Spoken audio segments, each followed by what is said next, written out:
This commentator is reading from the book A Master and a Seeker, written by Professor Somraj Gupta. It is available on Amazon.com. Please see the description below and also visit the site samtavad.org for more information. Introduction. This commentator read the life story of Mangat Ramji or Maharaji first time in 1992. This story completely transformed his life. Instead of constant fear and worry, he had indescribable bliss and peace. It gave meaning, direction, and purpose to his life. It gave faith to his skeptical and doubtful mind. As time passed, his love and devotion for Maharaji grew more and more. A poet, Longfellow, said, "Lives of great men all remind us we can make our lives sublime and departing leave behind us footprints on the sand of time." Maharaji passed away only 70 years ago. His footprints are still fresh on the sand of time. They have not been erased yet. Saint Mangat Ramji or Maharaji was born on November 24, 1903 at a village called Gangotia, now in Pakistan. People in his village were illiterate, poor, and superstitious. Their religion consisted only of following some superstitious rituals. They sacrificed goats and sheep to some spirit of a forest. They did not know anything about true religion. They were like lost sheep. God came to them in the form of Maharaji to guide them and show them their goal.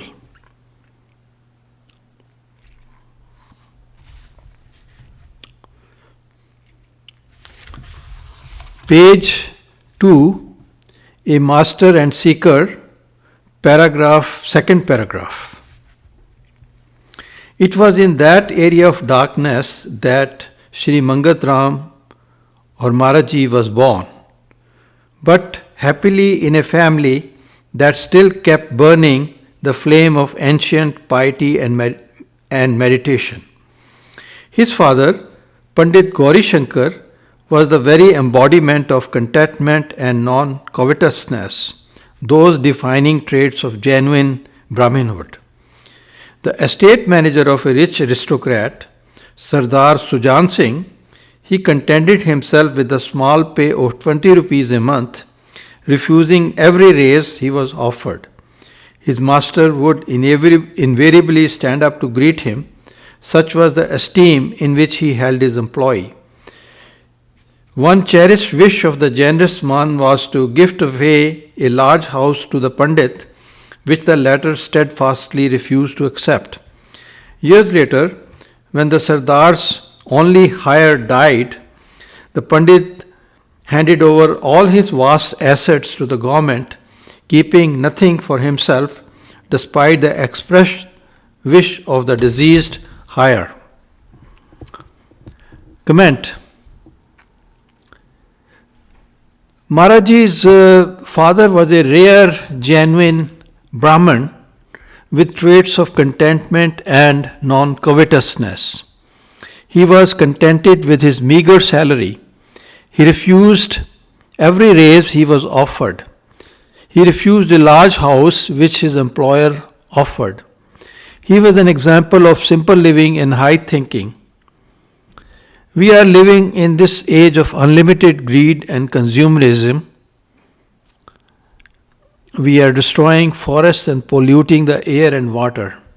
We are not contented because we have moved away from God.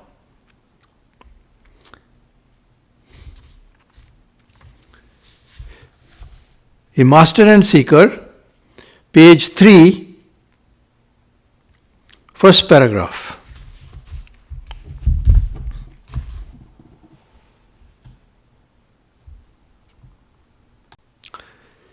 If Pandit Gauri Shankar embodied the true Brahmanic spirit, the Master's grandfather, Pandit Sundardas, kept alive the tradition of seers and rishis. In his youth, however, he had been seized by the war atmosphere of the reign of Ranjit Singh, who, true to his name, the great winner of battles, has brought under his rule a large part of northwest of India. The young Sundardas could not resist the call of the war cries of this warrior king and joined his cavalry force. Bravery was the glory of youth in those days, and Sundardas loved to shine in it. He trained his two sons into a fine horseman and felt proud when they too joined cavalry force of his king. The Pandit, however, received a severe blow of misfortune when the youths fell fighting in a battle. The tragedy was too hard for him.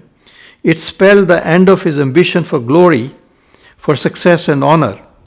Life looked too chaotic for success, too contingent for glory, too meaningless for honor.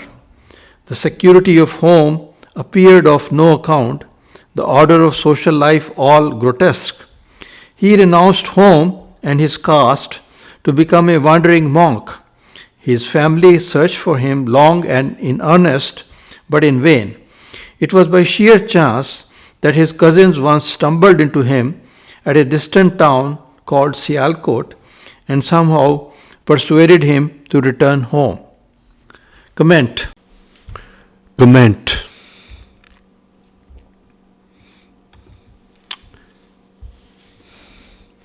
Maharaji's grandfather lived like a seer. He received a severe blow when his two sons died fighting in a battle. He renounced home to become a wandering monk. His cousins found him in a distant town and somehow persuaded him to return home. Trials and tribulations of life can be blessings in disguise. They can lead to spirituality and search for God. The pleasures of the world cannot fill the empty hole in our soul. It can be filled only with God.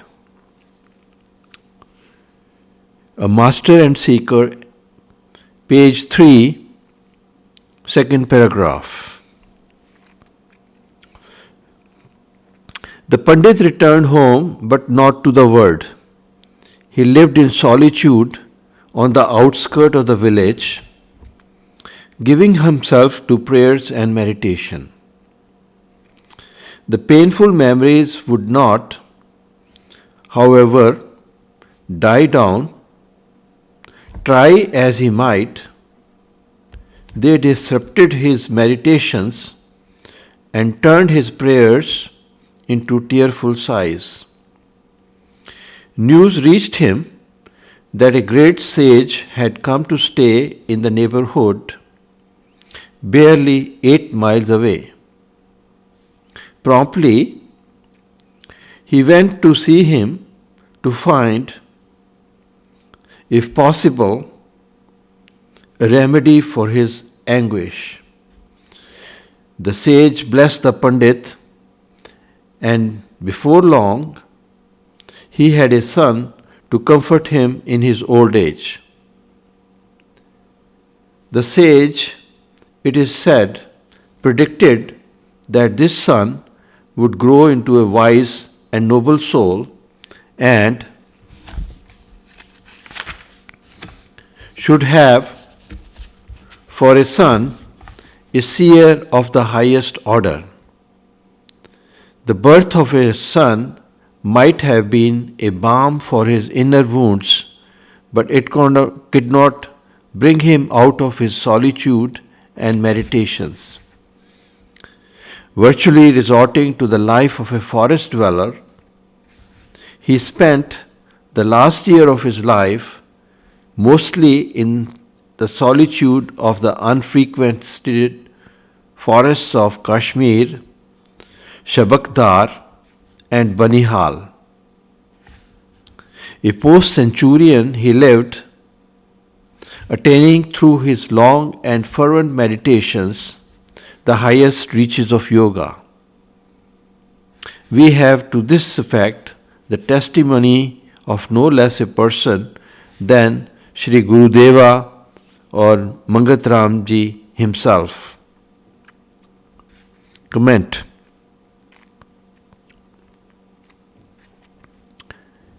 Even though his grandfather returned home, he led a detached life. He continued to miss his two sons who had died in battle. A sage blessed him, and he had his son in his old age. It was predicted that his grandson would be a seer of the highest order. So it was already predicted that his grandson Mangat Ramji would be a seer of the highest order.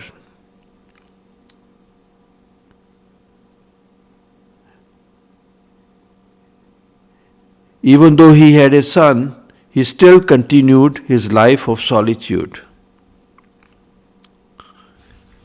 A Master and a Seeker, page 4, first paragraph. The child Mangat was only 4 when his father died. Before he breathed his last, Gauri Shankar called his two sons by his first wife, Thakur Das and Kishan Chand, to his deathbed and extracted a promise from them that they would take every care of their little stepbrother, who, he said, had a great future awaiting him. Their half-brother was, however, a child mystifying in the extreme. Too serious and sober he was for his age, with little of the frolic and delight of childhood. Even as a babe, he would not cry as babes would. This seriousness was a matter of concern for the family, even of alarm, the predictions of his future greatness notwithstanding. His mother, Ganeshi Devi, was especially distressed, for he was her only son, the sole anchor of her life after her husband's death. The lot of a young widowed mother being what it was in those far off days. Too often, she found him, a mere child of 5, sitting cross-legged on his bed, his trunk erect, his eyes closed. Perhaps, she thought, a bad dream had waked him up. Or was it something in his head and heart, something wrong there? In a voice of anguished affection, she would ask the child to go to sleep, which he would do without a word or delay. But no sooner would the mother fall asleep than the child would rise up again to resume his meditative posture. Her timid and frightened heart had a hope that with the passage of time he would become, within quotes, normal, but that hope turned out, as we shall find, all vain and futile. Comment. The child Mangat Ji was only 4 when his father died. At his deathbed, his father extracted a promise from his half brothers to take to take care of him in every way. But Mangat ji was a child mystifying in the extreme. At age 5, he sat in a meditative posture, sitting cross-legged on his leg, sitting cross-legged on his bed with his eyes closed. He was a very unusual child. His mother was very anxious about him and hoped that he would become, within quotes, normal, but this hope turned out to be futile.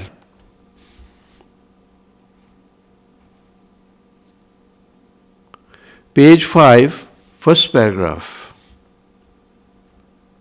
Page 5, a master and a seeker, first paragraph.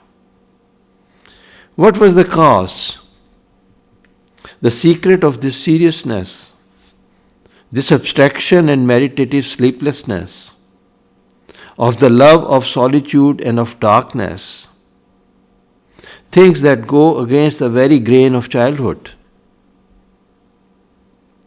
The inner life of the child Mangat ever remained a closed book for his family and devotees alike. If his biography had been written when he was alive, the mystery that envelops his childhood might have been dispelled somewhat.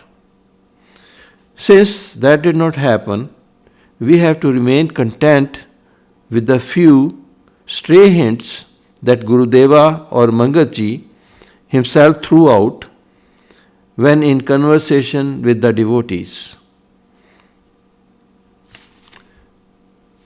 One such conversation gives us a peep into that inner life. Comment.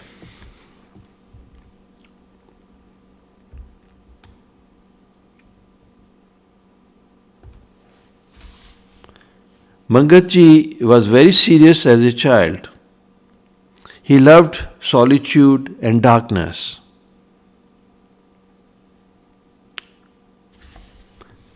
A Master and Seeker, page 5, second paragraph.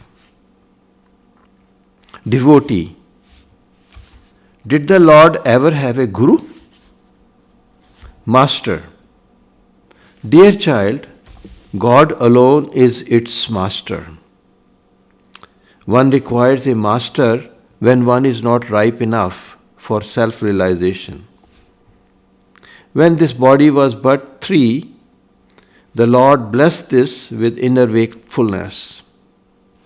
Each thing it knew, and but even the enlightened are not to transgress the limits of mortal life. The two must live within its bounds. Destiny decreed that its last birth be among ordinary worldlings. Of a crude place is this a native, of a raw, rough place, barren alike in soil and culture. The Lord ordained that this live as they lived. This knows not, friend, who is a master and who is a disciple. Distinctions like these obtain in the realm of birth and death. The Lord is infinite. The Lord is infinite. His depth immeasurable. Lost in Him, this sees neither morning nor evening. Comment. At age 3, the Lord blessed Mangat Ramji with inner wakefulness. He knew each and everything. He was blessed with divine knowledge at an early age. God ordered him to hide this knowledge and live like an ordinary boy.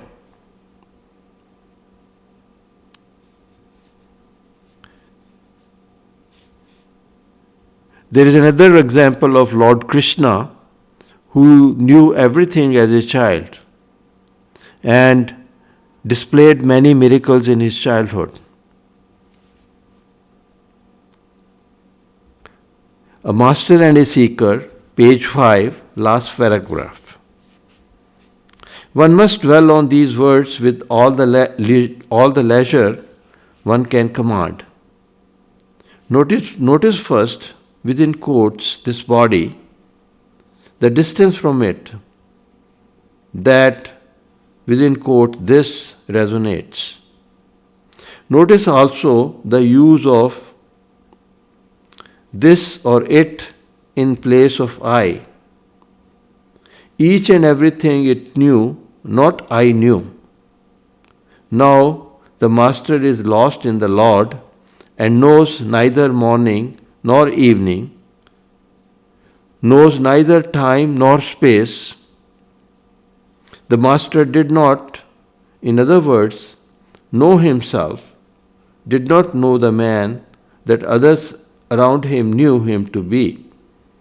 But what about the child and his knowledge of each thing and every? Could his knowledge be like the knowledge of us mortals? Knowledge that can only be limited knowledge, with the ignorance of the whole unknown world constituting it? What kind of knowledge it was that he was obliged to conceal it from others? That is the question we must keep on asking. Question about the mystery that knowledge was. Knowledge that could not be the knowledge that we know of. Comment.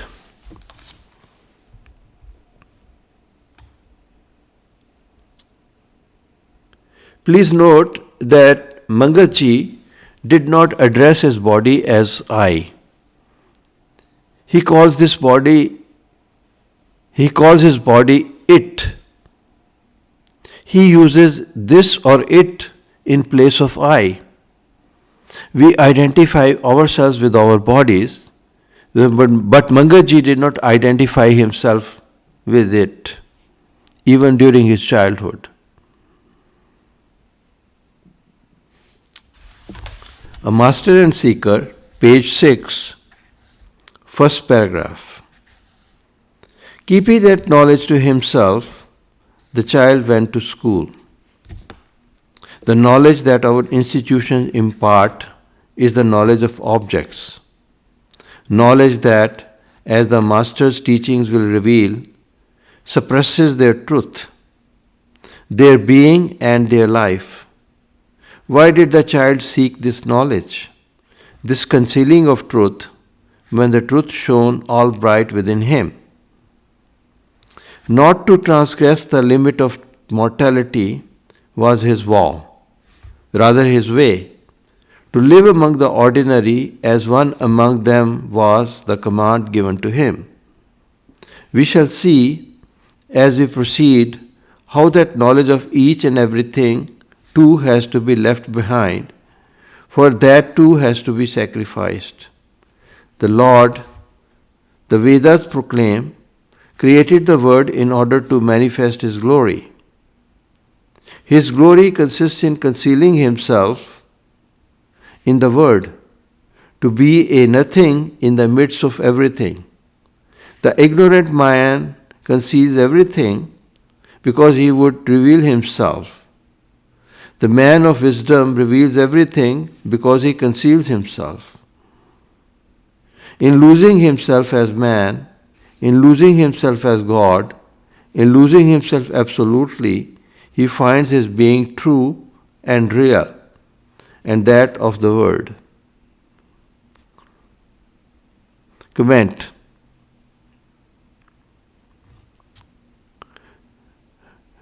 God commanded Mangat to live among the ordinary as one among them. A Master and a Seeker, page 6, last paragraph. The school was situated at Dera Khalsa, a village 3 miles away from Gangotia. The 5-year-old Mangat covered this distance on foot, as did most of his classmates. Schools were rare in the days of the British Raj, especially in the countryside, and the people, most of them, destitute. Even those who belonged to what was termed the lower middle class could not afford a conveyance for their children. For the child Mangat, such hardships were, however, of little account. Indifferent what was he to what he ate and what he wore. One morning, to give an instance, he went to the school in a fine velvet jacket to return home in an old worn-out coat, a mere rag. The child had indulged in a little bit of bartering with a classmate of his. Frequently, too frequently, would disappear not only his clothes but even his shoes. A fancy, it seems, he had to walk barefoot, and the tasty fried delicacies his mother packed for lunch delighted the palate of poor children. For him, their course meals was good enough. The school alone was the place for studies for him, not home. As for playing, he was too aloof to evince any interest in it. Mother was uneasy and anxious, the anxiety and the worry changing into alarm when she found her Mangat returning late from school. Afternoons would melt into evenings, evenings into twilight, yet the child would not appear. Not before nightfall would he return. Ganeshi Devi could no longer evade the nagging thought that her son was possessed. The thought she had tried hard to evade. Charms and incantations were invoked. Insignias hung around his neck. Priests, both Hindu and Muslim, exhausted their store of wisdom, but to no avail. The malady increased as months and years passed by. Eventually, Mangat the child became Mangat the mad. Mangat the possessed was still one among the inhabitants of that village. Mangat the mad was not. You could deal with the possessed, try to free him from the evil grip, but not with the mad. He was the other, the absolute other, one who lived outside the pale of relationships, of humanity itself. He walked 3 miles to attend his school at age 5. He gave his shoes, good food, and fine clothes to poor classmates. He had no interest in play like other children. He spent his time in remembrance of God after school. He returned home at nightfall. His mother thought he was possessed by a ghost. Priests were consulted, but his malady kept on increasing. The villager thought he was mad. He was subject of much criticism. We often face criticism of people when we try to walk on a spiritual path. We should not pay attention to such criticism.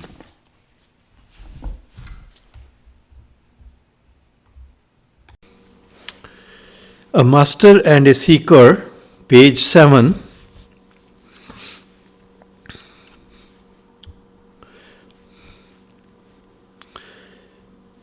A Master and a Seeker, page 7, first paragraph. The modern criteria of sanity, too, he would have failed to meet, as he had failed to meet the pre-modern criteria of those villagers.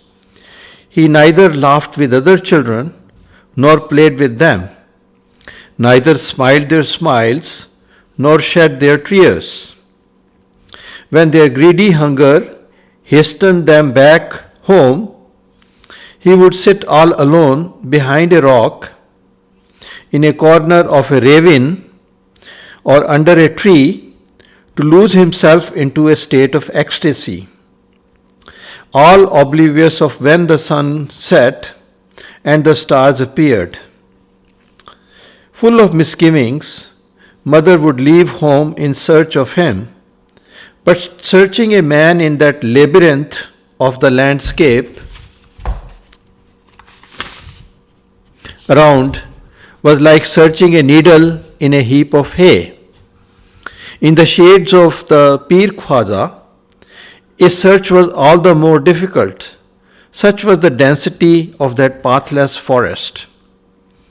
One may imagine her fears and tremblings when, with a lantern in hand, she would helplessly shout, "Mangat, Mangat," in its frightening darkness.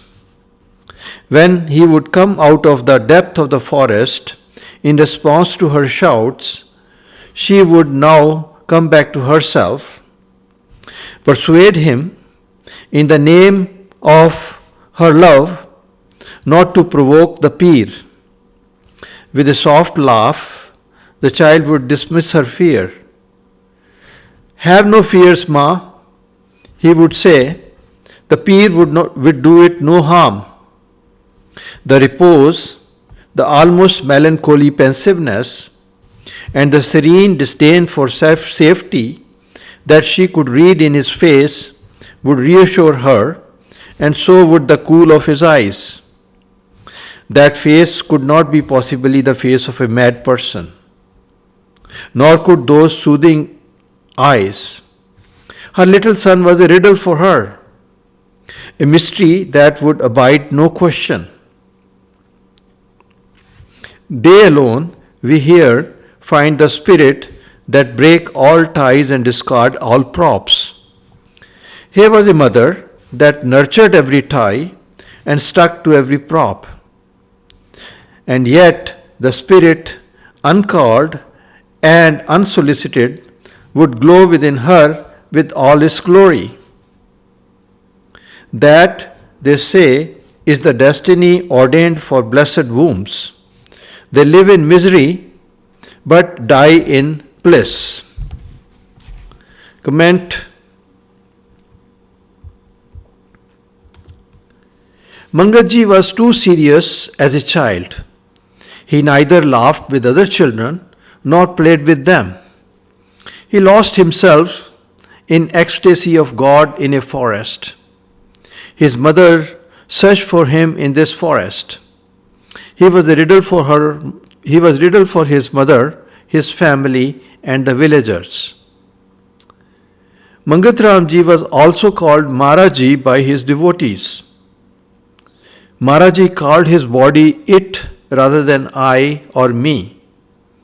This shows that he did not identify himself with his body. We generally identify ourselves with our body. This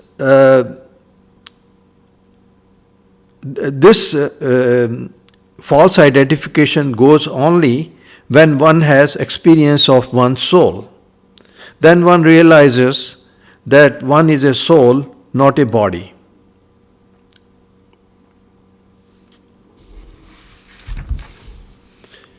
A Master and a Seeker, page 8, first paragraph. For now, however, her anxiety would not abate, nor would her fears. Rather, they changed into despair. For one day, Mangat did not turn up even at midnight. Not until past sunrise were his footsteps heard. In spite of her long, sleepless vigil, she did not have the heart to get angry with her son. The calm in his face and the peace in his eyes were too deep for her agony and her anger. How could she speak up before that strange paradox that her son was? How could get angry with him? She knew the depth of his love for her.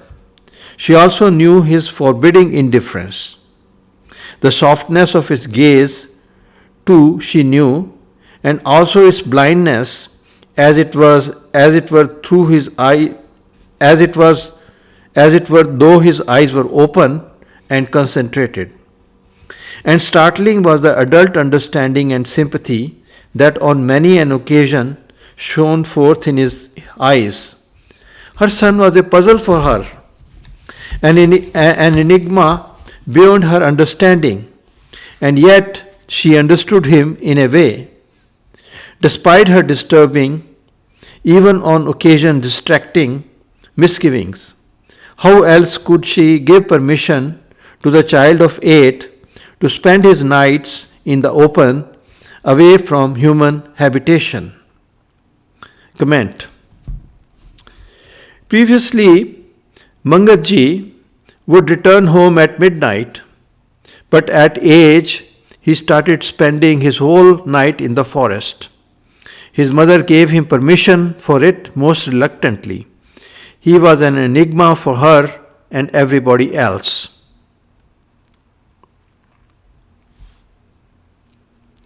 Page 9, first paragraph.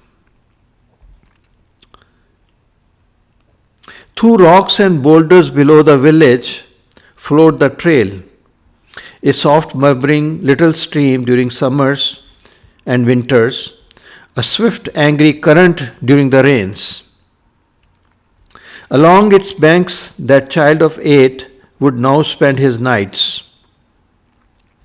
An hour or two after midnight, when even the creature of the jungle slept, he would leave home to descend to its sandy bed and spend his nights on a rock along its margin, unmindful of the darkness and dangers of the night. Not until the sun rose would he leave his contemplative seat. A lifelong practice of his became these nocturnal self-oblivious vigils. Not for him a roof, whether the night was humid or freezing, rainy or clear, dark or bright. From those days onwards, few were the nights he spent under a roof. Comment. Mangatji used to spend all his nights on the banks of a river. He was only 8 years old at that time. He spent his nights under open sky, even if there was rain or cold. His life was astonishing and extraordinary.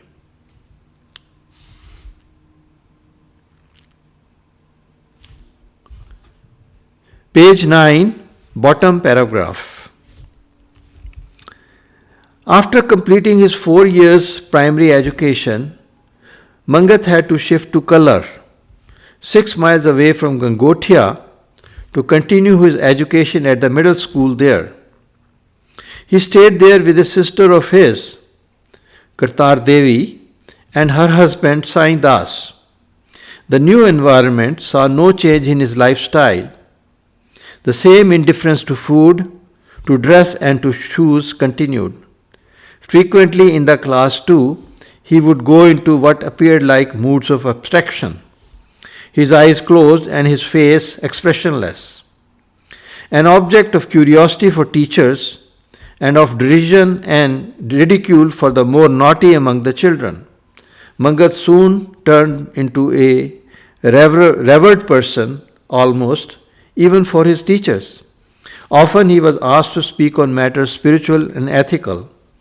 The seriousness of tone and content of his discourses earned him the nickname of Lord Padri, Lord Bishop. Irony is the civilized weapon of hurt self-esteem, but it proved an embarrassment for the inventors of the nickname. Comment.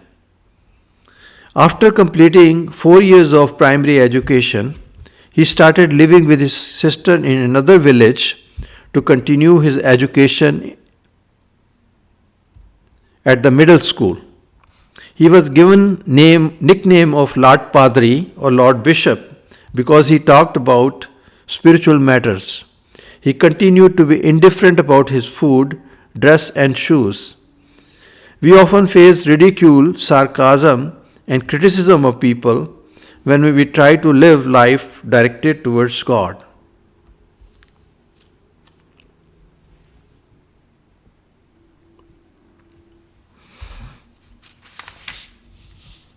A Master and a Seeker, page 10, first paragraph. After school, he would not eat but finish his homework and go through the lessons to be taken up the following day. This was an easy, quick affair. His mind was sharp and his memory phenomenal. Lessons once read were never forgotten. That explained his success in school. The secret of the first position he invariably secured from class 1 to 8, the entire span of his education. Homework over, he would resort to his beloved solitude until late in the evening to take a light, frugal meal, the only meal he took after breakfast. The late evenings he spent in conversation with his brother-in-law, who had some inclination towards spiritual matters. When the night fell, he would sit in meditation before he went to sleep, to wake up at 2 a.m. in obedience to the call of the open sky and the silence of the earth. When the time came for others to rise up, he would return and go to bed. All humility at home and at school, he did not wish to attract notice, but that was not to be, could not be. His silence was eloquence. His poor looks had a dignity which none could ignore. Headmaster Ramdas's words were truly prophetic. Mangat, he said, will either be a wazir or a fakir, a minister or a saint. As things stand today, he seems to be cut out only for a saintly life. Comment.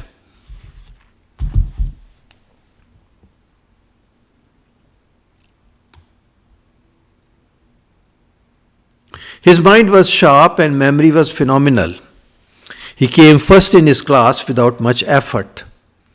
He did not wish to attract notice, but that could not be. His silence was eloquence. His poor looks had a dignity which none could ignore. Sun cannot hide his glory.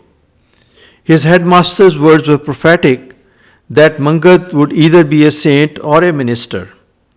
He tried to hide his glory and behave like an ordinary person, but that was not possible.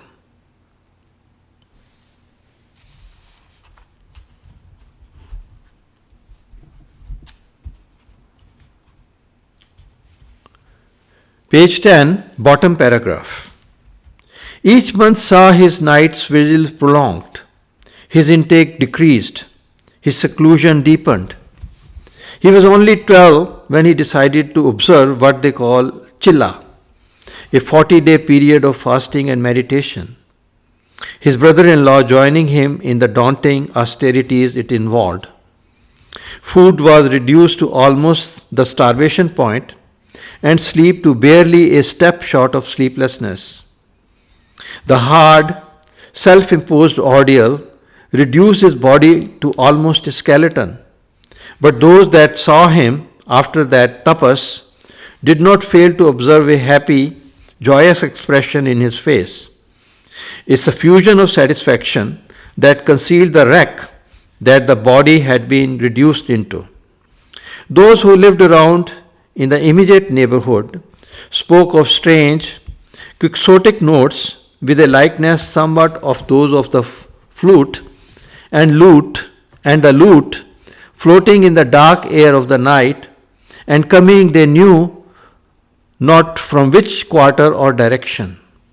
They also spoke of the unique sweetness of their melody, of those notes, a melody that was not of this earth but of something above and beyond it. The young Mangat, however, spoke nothing about them, nor did he say anything about what had transformed his melancholy looks into those of joy and ecstasy. In times later, however, he did throw a hint about what had transpired during that penance. One day, when that 40-day penance was drawing towards its conclusion, this asked his brother-in-law about what, in his view, constituted the most significant teaching of the Bhagavad Gita. His reply was the part concerned with the sthit prajna, the path concerned with the sthit prajna, one whose consciousness has become stable. A sthit prajna, he added, looks alike on dualities like happiness and sorrow, victory and defeat, transcending them in every truth. The description tallied well the state that prevailed within this. That very night, while sitting in meditation, this saw a light emanate from this body and pervade the entire room. And then a voice within, I whom thou seekest dwell within thee. Of me thou art not to utter a word, not until you leave thy home. Till that moment arrives, remain you devoted entirely unto me. Comment. He was only 12 years old when he decided to observe a 40-day period of fasting and meditation. Food was reduced to almost starvation point, and sleep was reduced to minimum. His body was reduced to almost a skeleton, but there was an ecstatic look on his face. His neighbors heard strange, sweet, melodious notes resembling flute. During meditation, a light emanated from his body and pervaded the entire room. He heard God's command at that time, urging him not to talk about his experience with others.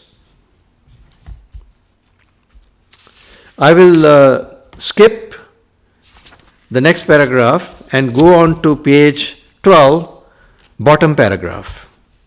A master and a seeker, page 12, last paragraph. Before long, there occurred on a night an incident that revealed the me, that guide within, as the protector without. A dark night it was, moonless and starless in the latter half of July, the sky overcast with thick layers of the monsoon clouds. Everything the darkness seemed to conceal, the silhouettes of the trees even. The young Gurudeva, or Mangat plunged into it, unaware, in the absence of the stars, of how far the night had advanced. He went out that night not for his usual meditation, but to, it seems, leave home, to break, as an Indian phrase goes, every tie and relationship.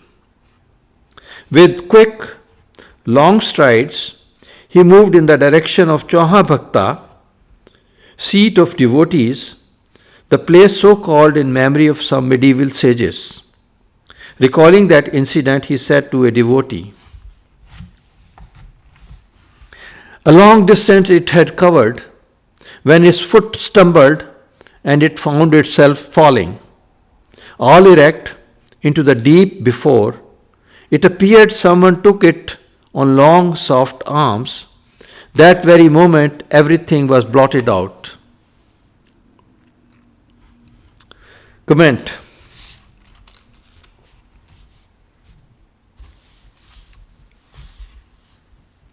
God was taking care and protecting Mangatji in every way. Apparently, one night he tried to renunciate his home completely. On the way, he slept down a steep hill, but God protected him.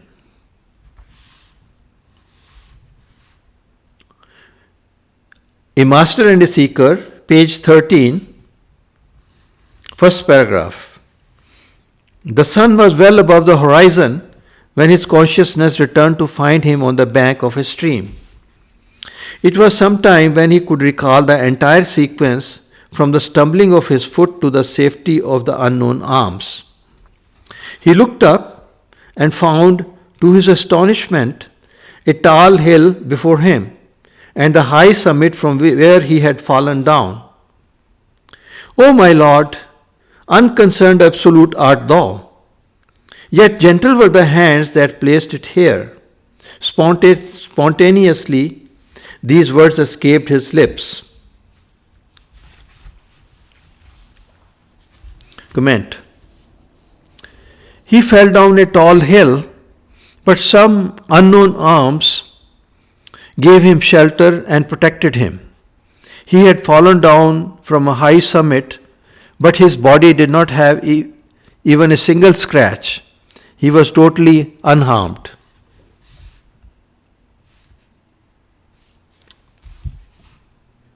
A Master and a Seeker, page 13, second paragraph.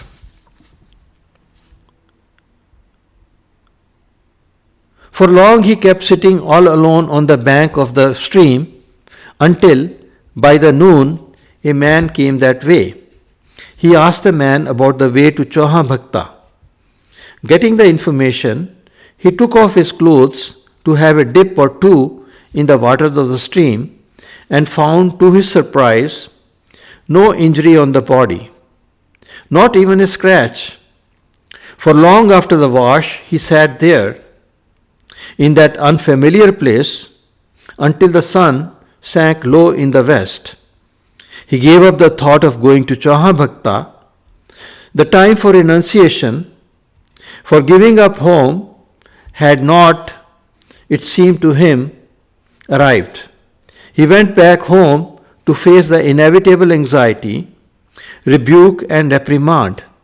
In silence, he heard a virtual torrent of anger and emotion, uttering not a word about what had happened.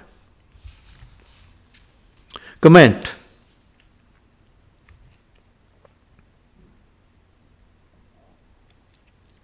He gave up the thought of complete renunciation of home. The time for renunciation had not arrived. On returning, he silently faced the inevitable anxiety, rebuke, and reprimand from his relatives. This ends episode 1 of A Master and a Seeker. It will be continued in the next episode, episode 2.